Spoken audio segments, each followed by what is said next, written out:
can you just introduce yourself to us, who you are, why you came to Africa? Okay, my name is William E. Frazier, and I first came to Africa to Ghana in 2004, Wow.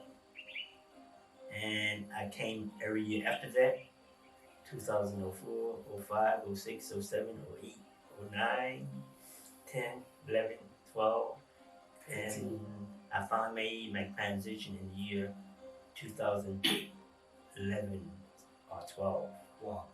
Because after I retired from the Postal Service in 2009, it was just a matter of selling my property in the States, which took me 2 years to do. And once I sold my house and everything, I made my transition to Ghana. So, what actually came into your mind, like you should move to Ghana permanently? Well, there was a young lady that worked with me at the U.S. Post Office, Yeah. and she was from Ghana. Okay. And we started talking, and like she used to tell me about, yeah, Ghana's a nice place. I said, yeah, I always been thinking about going to Africa, and we used to have these conversations about Africa and about Ghana because she was from Ghana, but she has been living in the States at that time for over 10 years. And the more we had these conversations, I said, yeah, I gotta go to Ghana, I gotta go to Africa. And she said, kept looking, you ain't going to Africa, you always talking, you ain't going. So what really made me finally get up and come to Africa was that I am a prostate cancer survivor. So in 2002, uh, it was detected that I had cancer. Wow. And I went to have my prostate removed. And I said, if I get through this, I'm going to Africa. I'm going to Africa because you just can't keep talking about it and putting it off. I said, I get through this, I'm going to Africa. Wow. So I got through that. Wow. So you had a successful surgery. Yeah, so Yes. the scoliotic surgery. Wow. And I got through that. And 2 years later, I was in Ghana because Dr. Jeffrey, Professor Small, they always give these trips Yes. to Africa, to Ghana. And, I knew Dr. Jeffrey, and he was giving these trips, so I made arrangement for him, with him, to travel to Africa. Wow. I think this is the second time I'm hearing this name, Dr. Jeffrey. I interviewed a diaspora, I think 2 months ago, and she mentioned of Dr. Jeffrey that doctor introduced her to Ghana, and then they came to Ghana. They were able to change their name, to do their naming ceremony, and so stuff. So maybe I think this doctor. I wish I could meet him one day just to interview him. Dr. Jeffrey is a professor, and he's very knowledgeable about African history. In fact, he was head of the African Study Department in New York, Okay. New York City University, I'm saying. And he was the head of that department. And he had been coming to Africa since 1960s. Wow. So he very versed in Africa history, and he surrounded himself by other people who are African scholars. Definitely. Like, yes, he surrounded himself with other African scholars like Dr. Ben, Dr. John Henry Clark, and these are African scholars. Yes. And also, he knew your first president, Kwame Nkrumah, Yeah. called Kwame Nkrumah. He went to Lincoln University, was also introduced to Dr. Jeffrey, John Henry Clark, Dr. Ben, and people like that get together, they exchange information, they exchange ideals, notes, and stuff like that.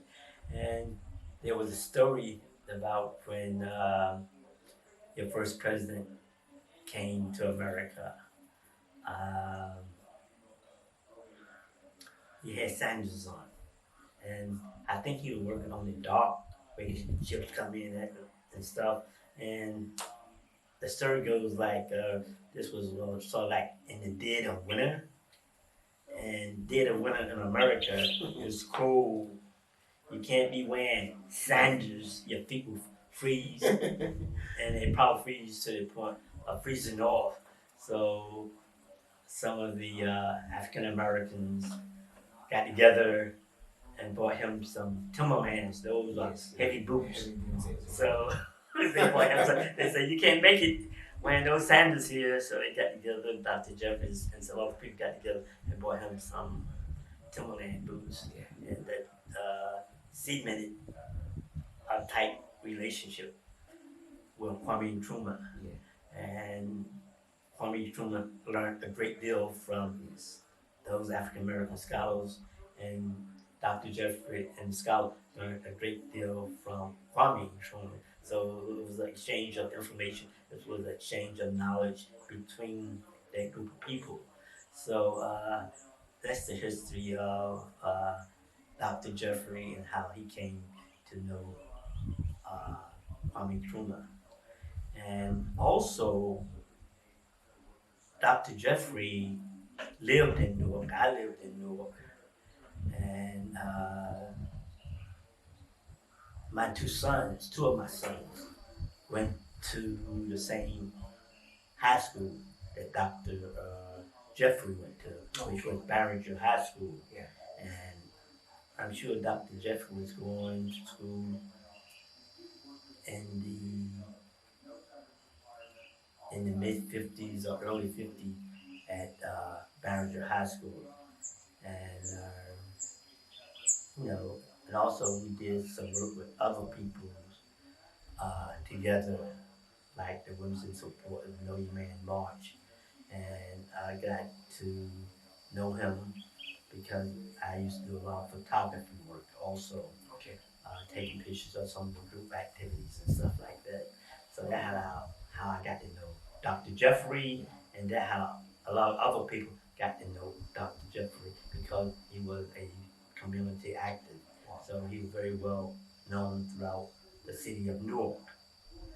So not only was he very well known throughout the city of Newark, but he was known by people across the American landscape, like New York, especially New York. And he was familiar with other actors that was on the West Coast. Dr. That I can't get his name out of my mouth, but he was very instrumental in bringing about uh, the Kwanzaa celebration. It's an African celebration um, about the first harvest, the first fruit, and we use that as a celebration, especially during the Christmas holiday. Because right now, a lot of black people have gotten away from celebrating the Christmas holiday. They celebrate Kwanzaa, and that starts the day after Christmas and goes up to, it's a 7-day festival. Okay, so definitely a week. Yes, it goes from the 26th of December to the 1st of January, like that. So we have those types of celebrations, and then how a lot of people got to know Dr. Jeffrey and got to know a lot of other distinguished historical figures, that dealt with African culture and stuff like that. So when you hear someone talk about Jeffrey, he has really played a role, a role, bringing the the diasporas coming consciousness, to the Africa. consciousness about bringing people into conscious about African history, and he is a teacher. He is a professor Yes. of that.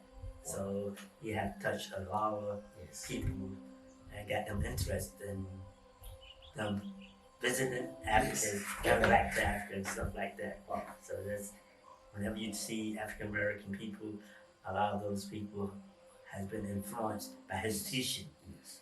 So yeah, so that's okay. Definitely, you've been, if I'm supposed to say, you've been a legend in the diaspora community, because you've been here for the past 10 years, more than 10 years More than now. 10 years. So you've been a legend in the community. At least you came here 2004, right? So when you came here, you realized that there are some changes now that were not there by then. So what really actually impressed you for you to stay in Ghana for this long period of time? What's impressed me, like I said, you know, uh, I was kind of just a survivor, and we always talk going to Africa and stuff like that, but sometimes it's just talk. But when you go through like a life changing experience, you say, well, I gotta get on board. I gotta do some of these things I say I want to do. Like sometimes we have like we call a bucket list. It's a list of things that you want to do, and sometimes you try to get them all done. Yeah. And sometimes you might get some of them done, or sometimes you might not even get none of them done because it's just talk. But when you go through a life changing experience where, oh, if I get through this, I promise myself I'm going to Africa. And I got through it. And one day, I came to work and I showed my African friend my passport. I said, I got my passport. They said, yeah, oh, you got your passport? Hey, but that's good, but you don't have your visa. I said, well, I'm working on it. Yeah. So I got my visa, and I came to Africa with Dr. Jeffrey and and Professor Small and everything.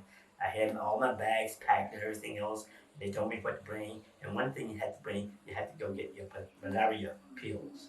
And I got my malaria pills and everything, and I had my shots and everything. Uh, and I had everything packed. My bag was packed and everything else. And the only thing that was left out of my bag was my malaria pill, because I had to take them before I leave that day. It was malaria pill they take once a week on the same day. So the day I was leaving, I had my malaria pills out so I can take one pill. Yeah. So I left it out of the bag and I took my malaria pill. And I put my pill on the counter. Yeah. And then when it came for me to leave the house and take the taxi going to the airport, and I grabbed my bags and I jumped in the cab and everything else, and I was on my way. But then when I got when I met up with Dr. Jeffrey and people I was traveling with, they said, you got everything? And everybody said, well, we got everything and stuff like that. And then she said, you take your malaria pill. You realize that you forgot your phone at the counter. No, I said, oh yeah, I took my. Oh, she said, did you take your malaria pill? I said, oh yeah. Then I thought, I know I had them, and did I take them? I wasn't too sure, but I looked for malaria pill. I couldn't find them. Then I remembered, I left my malaria pills on the counter, and we were waiting to get on the bus, waiting to go to the airport, and one of the ladies that was involved in putting the trip together and everything. I can't remember her name offhand, but she said, "You forgot your malaria pill. You need those because you had to take it the day you leave, which was the day, and take it the next same day next week." And at that time, we was almost ready to go to the airport, and she had to run around and get me some malaria pills. Wow.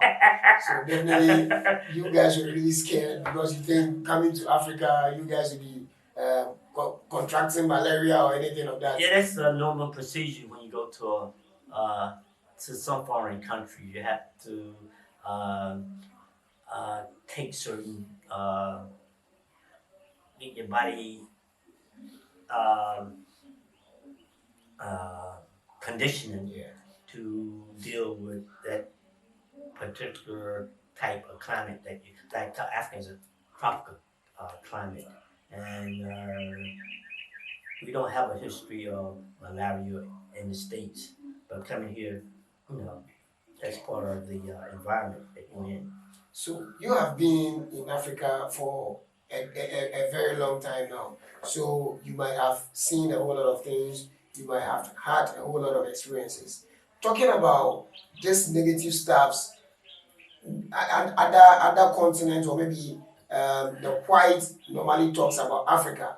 You've been in Africa for a very long time now. Do you think those negative stuff they say about Africa is really true?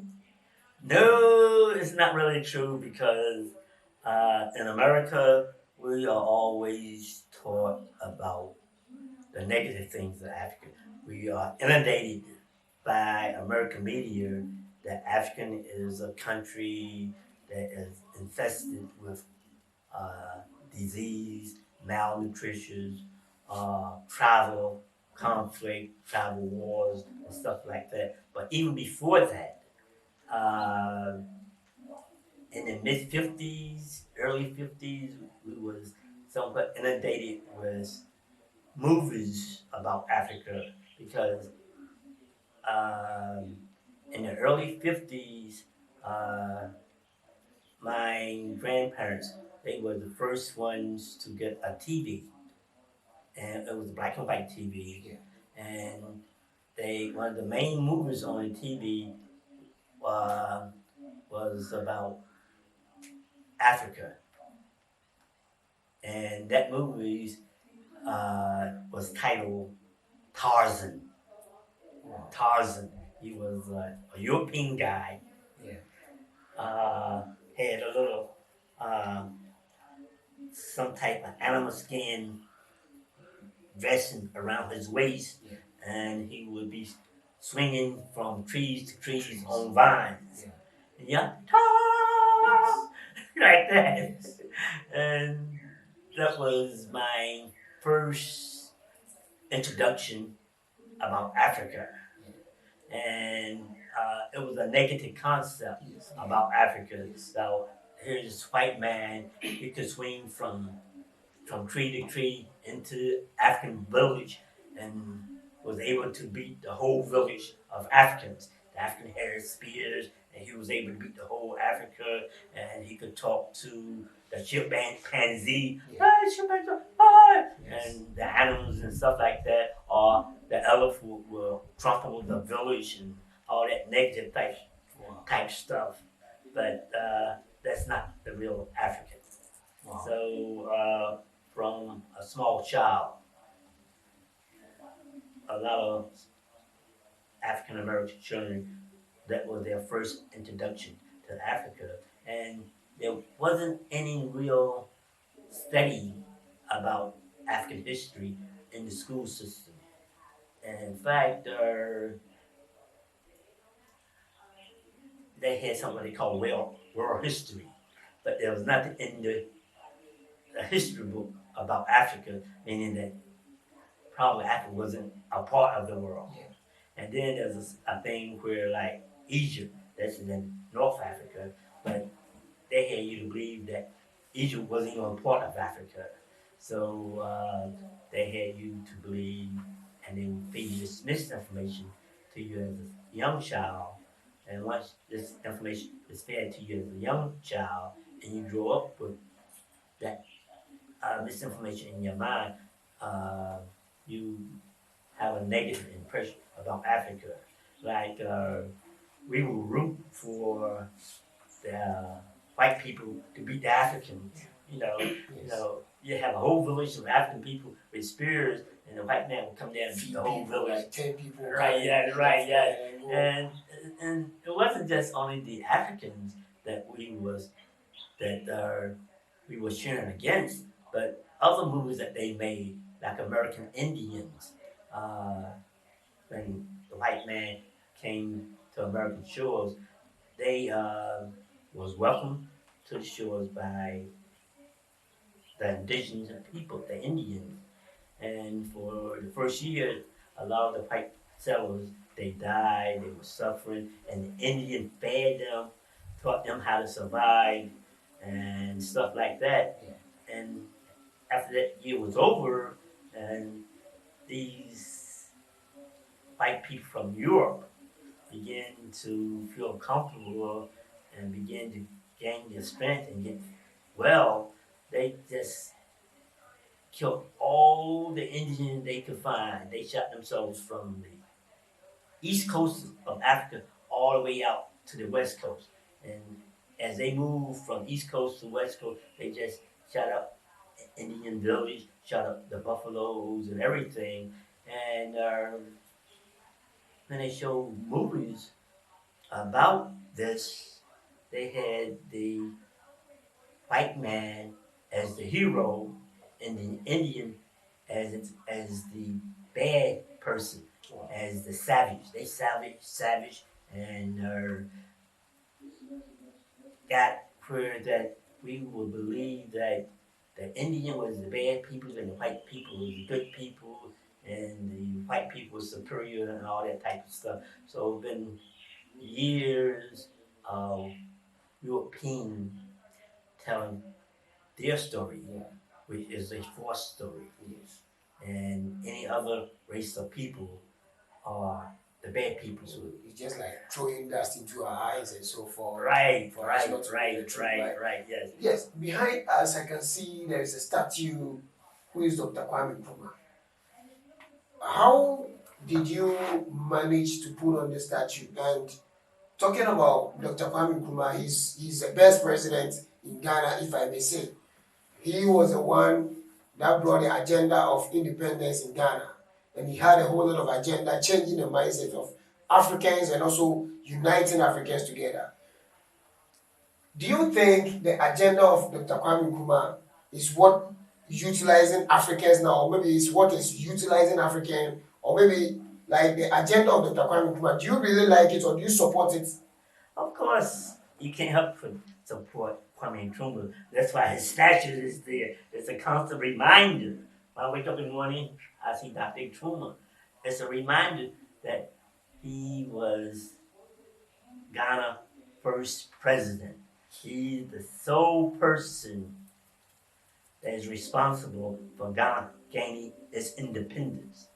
And when Ghana gained its independence, other African countries followed and gained their independence. So Dr. Nkrumah had not only influence in Ghana gaining its independence, but he had influence of other Africans gaining their independence. And one of his favorite expressions,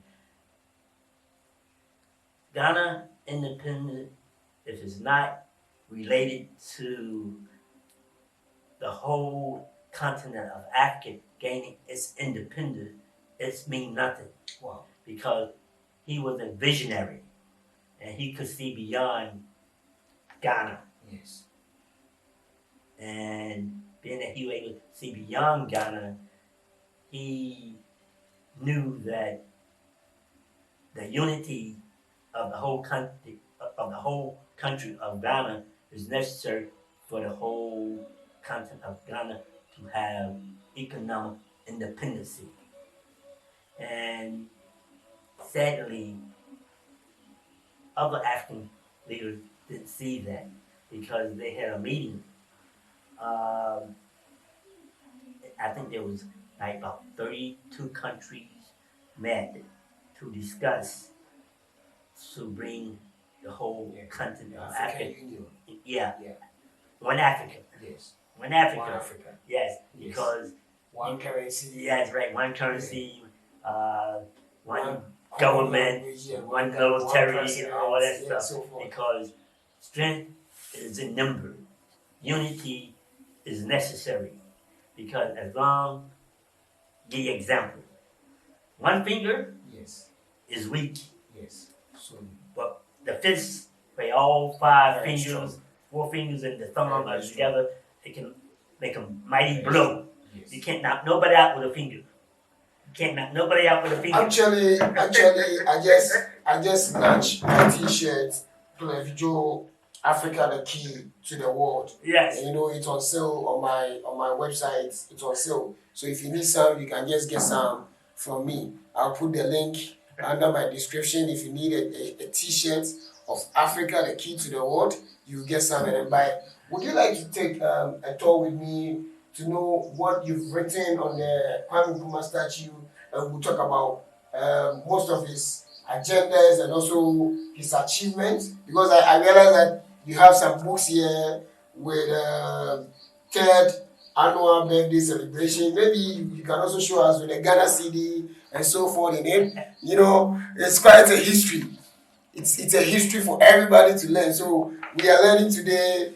My dad is training us a whole lot of things about Kwame Nkrumah. So I think we should take a walk. Then you show us about what you know about Kwame Nkrumah and the reason why you put on the statue out there. So my camera guy will take the camera along. Then we move. Gandhi, let's move. Let's move. We moving. We're moving. We So hold the tripod. Let's Yes. work. You ain't got Hurry up. everybody. Yes. Out. Yes, so let's let's be go. the MP and Let's go. Let me help you. Okay. Let me help you. So as you are moving,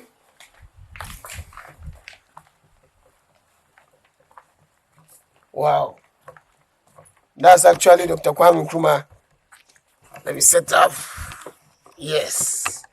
So I think it's the one who did the statue really did a nice work. Yes. And the one who did the statue, his name is written Joseph at the base. Bennett Joseph Cohen. Right. Yes. Oh, okay, I think I actually know him. Oh, you probably do. Yes, I know him very well. So you can just show us around what you've written and the stuff that you've written on it. So Candy, you can just show it to them. Come forward for them to see what is written on it.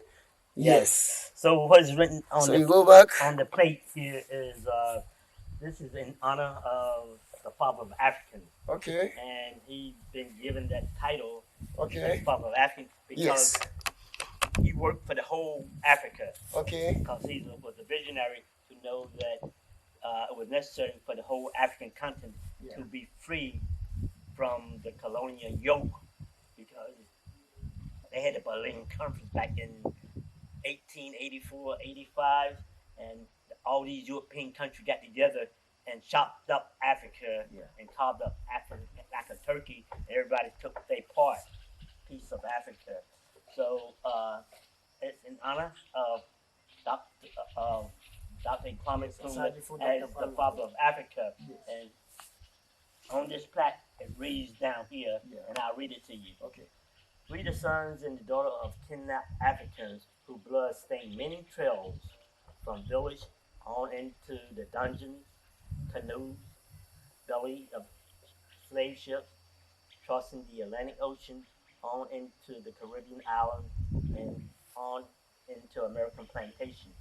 It is for us that we honor the father of Africans. Let it be humbly recognized by all the children of kidnapped Africans, and especially the returning children who have found their way back to their ancestral motherland. Let it further be known and recognized that the long journey of no return is indeed over. Wow. Mother Earth, Father African, kidnapped African children, we are indeed one African family. 21st February 2020. That was actually when you did it, right? Yes. So, it's actually 400 years, as the Bible said, that Africans will come back home. Even though he didn't list it that Africans, he was talking about a different tribe. So those people are the Africans that the Bible was talking about. I can see this That's the snap. bottle over here is meant for libation. Libation. So why do you have this thing under the legs or maybe on the statue of Dr. Kwame Nkrumah? Well, we always feed our ancestors. Yeah. And we do libation out of respect for our ancestors that had transitioned to ancestors. And like like you said, if you hold it with your left hand, you beg the gods say excuse me, because your left hand, your strong hand, right? Yes, that's my strong Yeah, hand. and then most people right hand their strong hand, Yeah. and they will hold it with their right. Okay. That's their strong hand. And then you get permission from the guards and stuff like that to pour libation, and you make comments about the person that you pour the libation for, but also any ancestors that you know of that have passed away, like your mother or friend, and you call out their names. Okay. And you Wow. pour libation. So can you just do something for us to see? You Because want- I really want to learn from you guys. First time seeing a diaspora or African American trying to pour libation in Africa. So I just want you to demonstrate it for me to see what you do. When you pour in libation, you take off the tap and everything else, Yeah. and you whoever you are honoring that day, you call his name, and you take a sip, Oh, okay. and then you pour it on the ground. You pour on the ground. Okay. Yeah. If you don't have ground Wow. or dirt or earth, you might have a flower Yeah. pot Okay. with dirt in it, Yes. and you pour it in the flower pot Okay. because it represents the earth, and the earth is where your ancestors bury it, so it goes into the earth, and your ancestor who is now making this transition, he will be fed. Because being that this was Kwame Nkrumah, we do that libation in that sense, but also being at his birthday, also sometimes we put a plate of food. At his birthday, we put the sometimes candles you and the know, food. Yes, right. kneel and so forth. Right, Yeah, yeah, you feed your ancestors, Yes. let them know that he's still being thought about, and as you're thinking about him, you Wow. want to know that he has been provided with nutrition, his food, his water, his libation, and stuff like that. So his spirit live on, and his spirit continue to be fed, and his spirit continue to be respected and taken care of. So that's one reason, not one reason, but that is the reason why you pour libation, to give honor and respect to your ancestors. Actually, he's saying one Africa. One Right. Africa. One Yeah, Africa. One Africa. One Actually, Africa.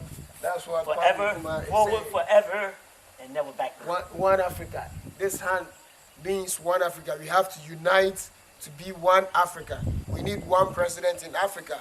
We just have to drive these people away. This negative stuff that they are saying about us, we don't want it any longer. Africa has to be united. So talking about Africa being united, in Europe and in America, their borders are borderless. But Africa still remain covered up with a whole lot of borders. Yes. I've had my experience at the Togo-Benin border. It was really terrible. I got my camera seized, a whole lot of things. It was so messy for me. But at the end of the day, I had to pay some money to just free myself and then go. Do you really think this border thing is also trying to hinder the success of Africa? Yes, it's a hinder because our borders is a roadblock. It keep you from moving freely from one part of Africa to the other part of Africa. Yeah. And like Ghana is 1/55 part of Africa because there's 55 countries in Ghana. Okay. No, 55 countries on the continent of Yes, on the Africa, continent. I mean. And being that Nkrumah was the first president of Ghana, his fight was not only for Ghana, but for the whole of Africa. And if you can't see beyond these artificial borders, you always limit yourself. Because we are all Africans. Sure. Before we are Nigeria, before we are Senegal, before we are Togo or Ivory Coast, we are Africans. Yes. We are Africans. And when you think in terms of being Africa, you think in terms of having one African landscape. Yes. Having a And you- common goal. Yes, Yeah. right. And you think in terms that you can move freely to any part of your continent. and you shouldn't be handled because these artificial borders was created and put in place by Europeans. They met in Berlin, 1884, 1885, and said, instead of us fighting over Africa, we'll carve it up. You take this part of Africa, Belgium take this part of Africa, the British take this part of Africa, Portuguese take this part of Africa, and French take this part of Africa. So Africa was all divided up among European people at the Berlin Conference of 1884, 1885. And that weakened African because like unity of one currency, one landscape, one president, one army, it's more powerful. That's why when we talk about unions and unity, we talk about the whole people of Africa coming together as one. And once you have one government, one army, one currency, that makes you more effective. And you no longer one finger on the fist try to knock somebody out. I can't knock you out with that. But if I a whole fist, Because you united your fingers together. yes, So there's power in there's it. power in it. That's why the symbol of black power is the fist. Yes. Black power. The Coke Starmackle, the Carlos John, Tommy Smith. That's why they use the one fist as a symbol of black power. You must unite, cause you can't do nothing with. One finger. You can't. I can't even bloody your nose with one finger. But if I put my fist up, hit you in your nose like that, blood would gash out of your nose and knock you out. So it's all about coming together as one African people. Do you think our current leaders in Africa now are trying their best to take off this border thing from Africa, or maybe going in for a borderless Africa? Do you think these leaders can unite together to do that kind of, or maybe bring this kind of agenda of Africa having a borderless, or being a borderless continent? Well, the first thing they have to do, these countries in Africa that has a prime minister, the first thing they have to do when you talk about your independence, you got to take away all that colonial change, the colonial lifestyle, colonial dress. You got to begin to respect your dress, respect your culture, and love yourself. But we got too many African leaders that stuck on loving their colonial master. Because even in Ghana, you hear a lot of people say, "Oh, I got my education in the UK. I went to the UK school. I'm a businessman. I learned business in the UK, and I know what I'm talking about." You know, so therefore they have a tendency to put down their own lifestyle, their own way of life, their own culture. But they got to get beyond their own selfish ideas of being, oh, I was raised in the UK. I went to school in the UK. You got to remember, most of the people that was responsible for the overthrow of Kwame Nkrumah was educated in the UK. The 4 police officers got their training in the UK. The 4 military officers got their training in the UK. And the so-called Big Six, 5 of them was educated and trained in the UK. So you got to remember what time it was then. It was back in the late 40s, the early 50s, and these elitist people that got their training in the UK, they came back and, they taught in the Queen's tongue. They sipped the Queen tea, and they impressed the masses of the people. Oh, I know what I'm talking about. I got my children in the UK, kind of slang, and see my clothes. I I'm a got lawyer, money. I'm a businessman, and I know what I'm talking about. And that's why Truman said, the big lie. Because he wrote a pamphlet called The Big Lie. Big Lie. And these 13 small boys use their so-called UK knowledge to tell the mass of the people that, hey, what Nkrumah's doing, he's no good, he's a bad guy, stuff like that. And that big lie took roots.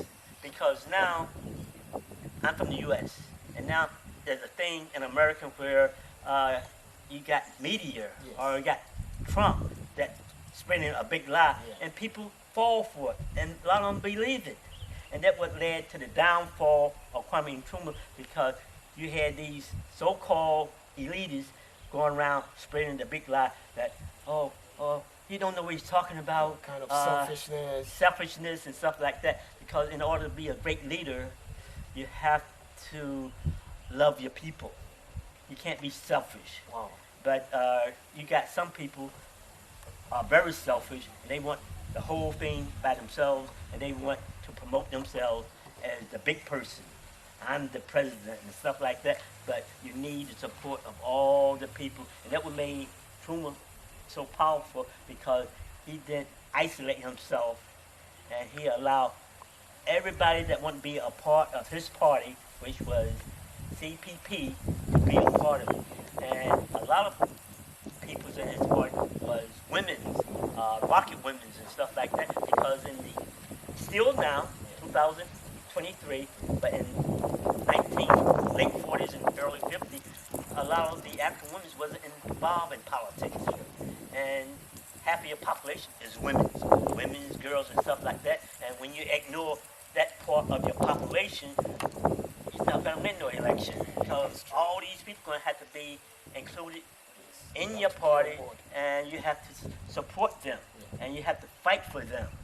But these so-called Big Six, the 5 small boys, it was more like a social club to them.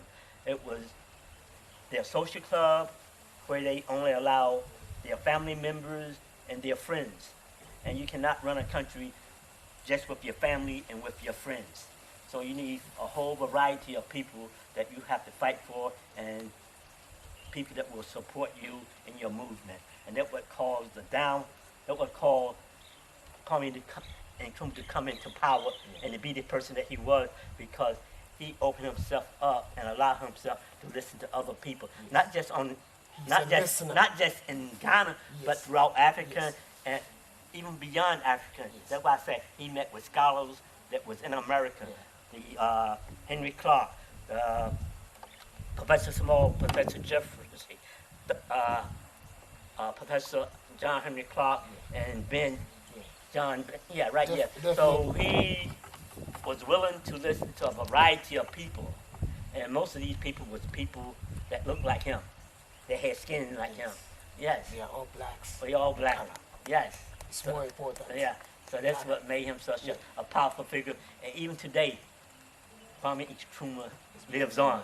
Yes. Kwame Nkrumah never died, because he was a visionary. But not only was he a visionary, he was a brilliant man. He was a brilliant thinker. He wrote books. He read books.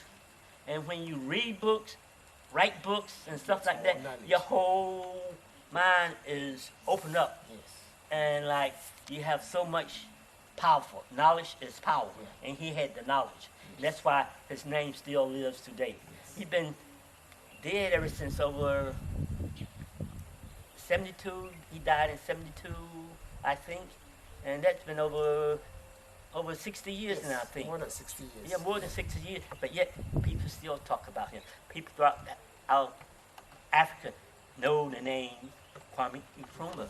But I tell you what, do you know the name of the other 5 Big Six? No. You don't know the name, but you live in Ghana. Yes, but it's on your money. Yes. Every day you take the money money out of your pocket, and you see the five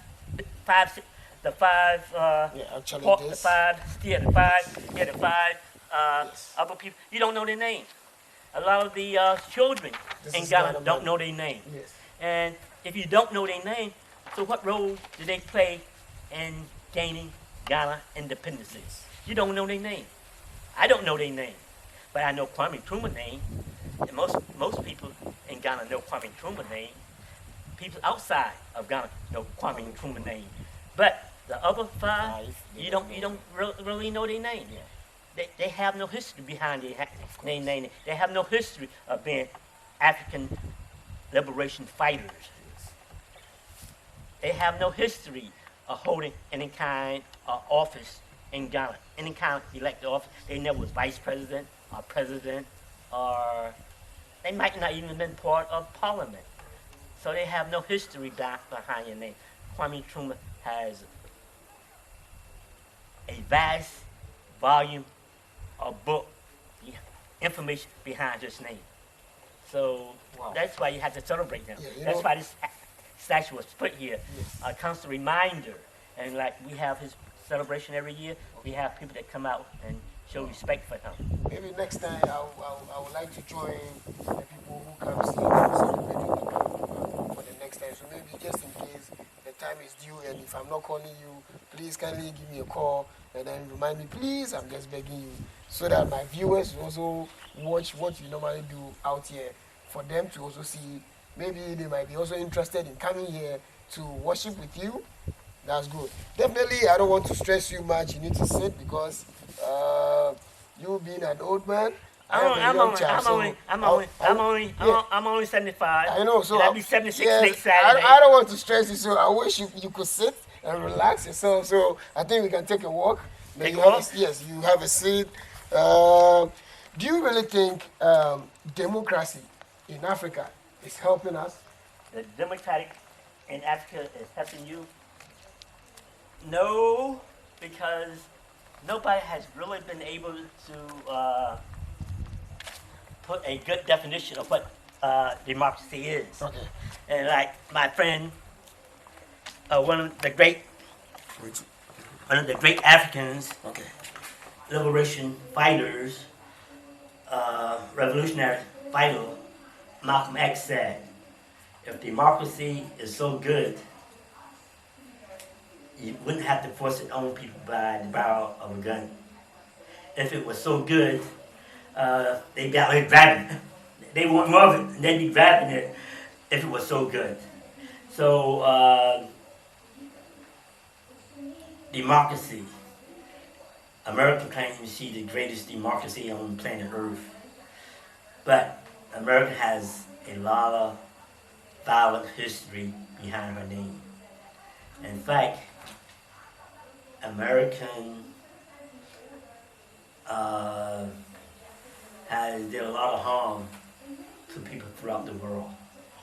American was the first and only country on planet Earth to use weapons of mass destruction when they dropped 2 bombs on Japan, one on the city of Hiroshima and the other on the city of Nagasaki back in 1945. Hundreds of thousands of people was killed instantly. Wow. Hundreds of thousands of people were killed instantly in Nagasaki. Hundreds of thousands of people was killed instantly in Hiroshima on the first day. Like that, 100,000 people dead. Wow. They was evaporated off the face of the earth like they never existed. Not only was thousands, hundreds of thousands of people killed instantly, but days after, weeks after, months after, and years after, many more Japanese died because of radiation poisoning. Nobody on the face of earth have killed that many people so fast at one time. Snap of the finger. Thousands, 100,000 people dead. Like they never exist on planet Earth. I mean, to kill that many people, you had to do a lot of shooting, but instantly, yes. And then you gotta remember, even here on the continent, remember, for no reason at all, Libya was bombed into a war-torn country, and it was led by American air strike on Libya, and the president was Obama, and the NATO forces, together with American airstrike, bombed Libya into a war-torn country. And to this day, Libya has not got back on its feet. And that was an African country. And no African government came to Libya defense. And then you got to remember, NATO was involved. And NATO motto is attack on one NATO member is attack on all. That's Article 5, NATO Article 5. But did Libya, unprovoked it, did Libya attack one NATO member? No. Libya never attacked one member of NATO. They never attacked France. They never attacked the British. They never attacked Portuguese. They never attacked Germany. But their motto, if you attack one NATO country, it's attack on all. NATO said we are a defensive country. If you attack one of us, we will attack you. But Libya never attacked any member of NATO. So they violate their own charter. They violate their own article. So, you can go on and on. America has been on war or participate in some kind of military conflict for more years than she's been in existence. She's been in existence like over 240 years. 240 years plus years. More than half of those years that she has been in existence, she has been at war or involved in some kind of war activities. More years than she has been recognized as a country. So that says something about American democracy. Indeed, you've taught me a whole lot of things, a whole lot of history about America.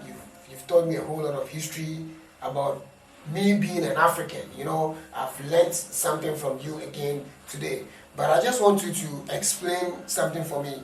This is actually my final question that I want to ask you. Maybe after then, we will have to end this interview. I realize that you have this book about Kwame Nkrumah. So it might be a whole lot of Kwame Nkrumah in it. Maybe I would like you to explain like 2 or 3 pages for me in it, because I can see there is this Ghana CD, 1 CD in it, 2 CDs in it, 5 CDs is in it, with those 6 leaders in it. So maybe if you can explain something to my viewers that are viewing you, or maybe my audience that are listening to you, maybe if you can explain something to them for them to know the reason why you wrote this book. Oh yeah, this book, we do a booklet every year about Kwame Nkrumah, because it's his day, and we celebrate his day. So during the course of the years, certain things come out in the newspaper about Kwame Nkrumah. They can't find none of his books at the university, none of his books in the bookstores. But you have to remember, when they overthrew Kwame Nkrumah, they burnt all his books up. They had a burning party, burnt all his books up. And now, 2022, when this article came out, hey, Kwame Nkrumah books are too expensive. Wow. If you had burned his books when you overthrew him, maybe his book wouldn't be too expensive today. So sometimes you do things in haste without really knowing the consequences of what's going to happen later. Yeah. You got people that want to read his books, want to know about him. But at that time, you went into his house, ransacked his house, ransacked his office, burned all his books, burned all his manuscript that he had to write more books. And now you're complaining about his books are too expensive. And down here, in one part of this capture that was written, it says, banning books are bad, but burning books are even worse and evil. It is the killing of a human, even in death. But the spirit of Dr. Kwame Nkrumah lives on. So not only are you physically killing the human body, but you're trying to end death by burning all his books and everything. You burning his work up so nobody will read about him and stuff like that. And also, um, getting back here, it says just maybe if the government had not burned thousands of books and manuscripts of Dr. Muhammad Nkrumah, probably today the book will not be so expensive to purchase. You burned his books and now you complain, we can't get none of his books. You know, we don't buy his books. Your government burned his books. And here they talk about The man and the 13 small boys. yeah, the man and the 13 small boys. I explained it. The man was Kwame Nkrumah. All right. The 13 small boys was the five members of the Big Six. Yes. The five. Yes. They were elites. They were educated in Europe. They were businessmen. They were lawyers and probably professors. That's five, right? Then you had the 4 military officers. Then you had the 4 police officers who was trained in New York. So you have 4 military officers, that's 4. Yes, plus extra 4. And you had the 4 police that was trained at That's 8. 5. And then you Other had the members of 5, Big 6, So 13. 13. 13 small So boys. 8 plus It's 5. the man and the 13 small boys. Wow. Yes. Visionary leader. Yes, visionary leader. And the 13 small boys was responsible for his downfall because they helped spread the negative information, the big lie. Because he coined that phrase in one of his booklets that he wrote, the big lie. Wow. And that tells you how powerful a lie can be if it goes unchecked and you let it foster and spread. So that's what the 13 small boys did. They spread the big lie. Because like, did Kwame Nkrumah ever kill anybody? Did Kwame Nkrumah ever rig an election? Did Kwame Nkrumah tamper with the ballots in an election? No, he did none of that. But they would have you believe that he was a dictator. How the dictators come to power? They force people to tamper with the ballots. They Like having this kind of cool cool autocracy and so yes. forth. Uh-huh. If I talk, it's fine. And nobody Yes. can intervene or Uh-huh. anything of that. Okay, and then getting back to the money thing, Yeah. is it's normal for prime minister coins to have the head of states on their country money. Yeah. That's normal. But if you go in the world, whether it's France, whether it's British, whether it's you and American, they have coins with their former president on the coins or on the dollar bill Yeah. because they hold the highest office in the country. And that's normal to celebrate them with their face on their money or on the coin and put on the money. Okay. And Kwame Nkrumah is no different.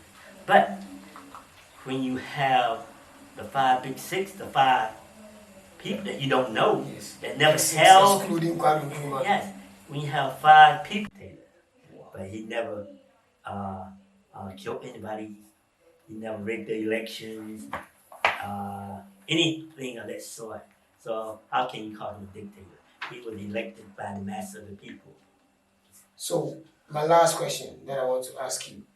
If you had a chance to be the president of Africa, what would you change about we the African, our bad mindsets that we have, sometimes our selfishness and so forth? What would you like to change about Africa in order for us to be united to be a strong African continent?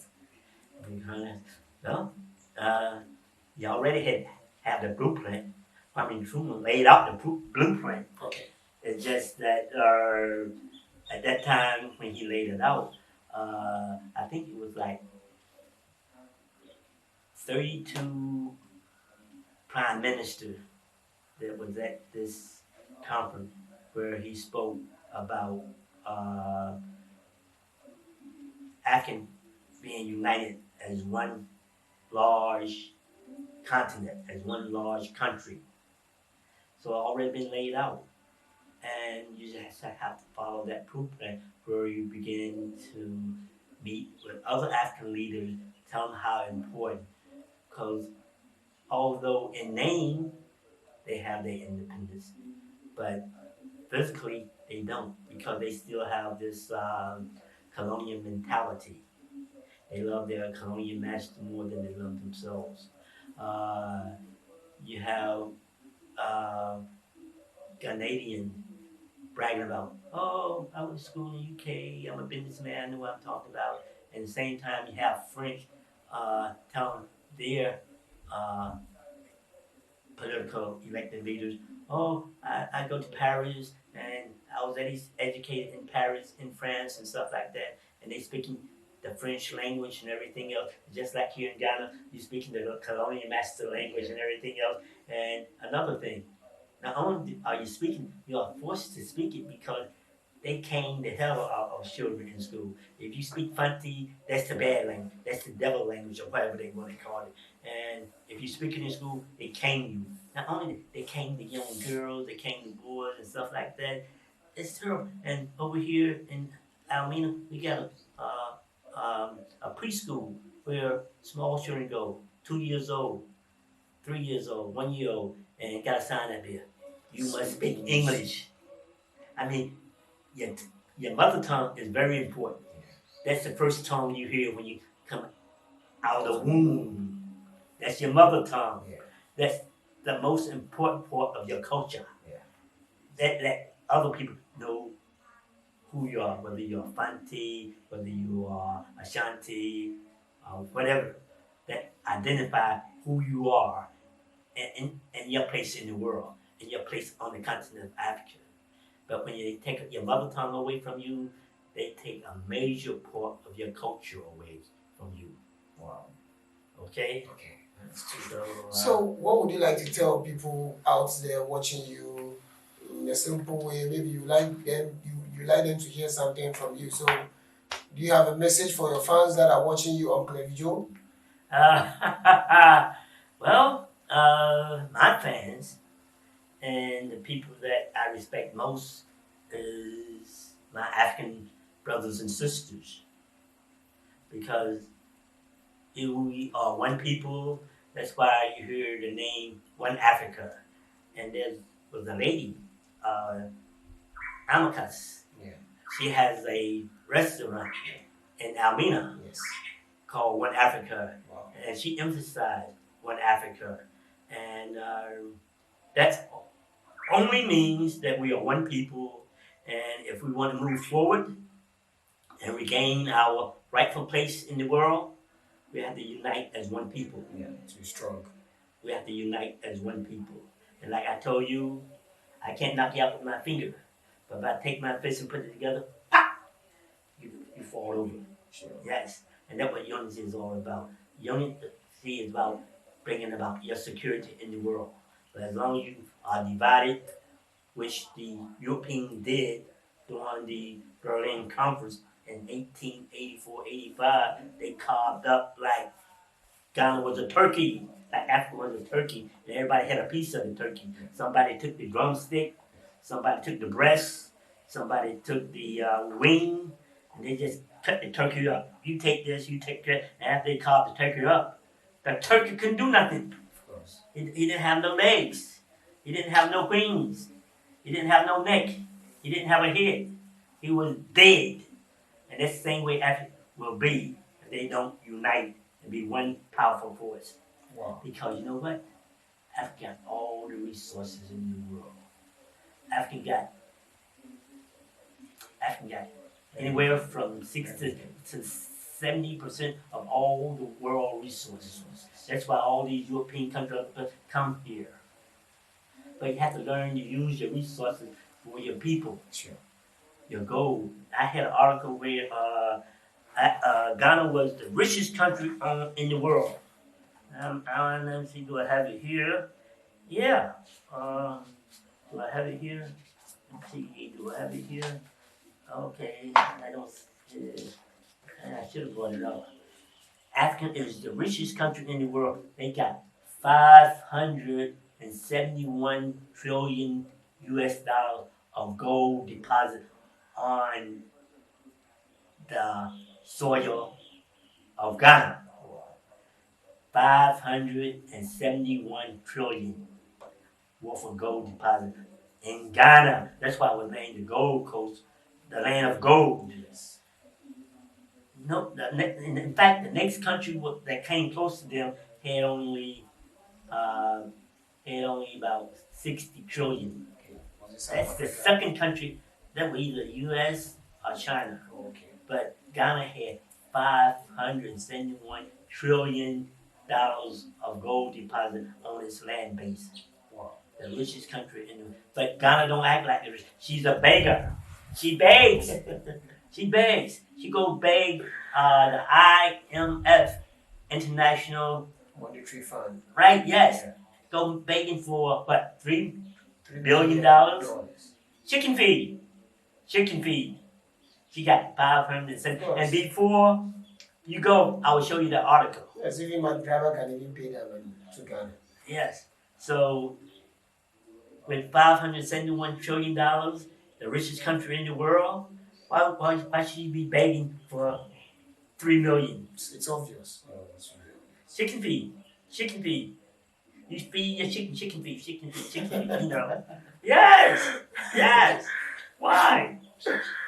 Wow. Yes, and that's why Ghana is always, the rest of the people are suffering. Because our country resources belongs to the people.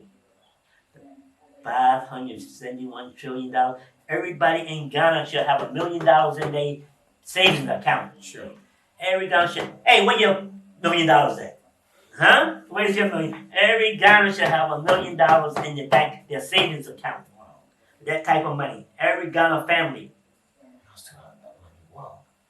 Every Ghana family should have $1 million in the bank. Because Ghana gold is your gold. It belongs to the country. It belongs to the people. It don't belong to the president. It don't belong to the MPs. But they the one that created this problem where they do mismanagement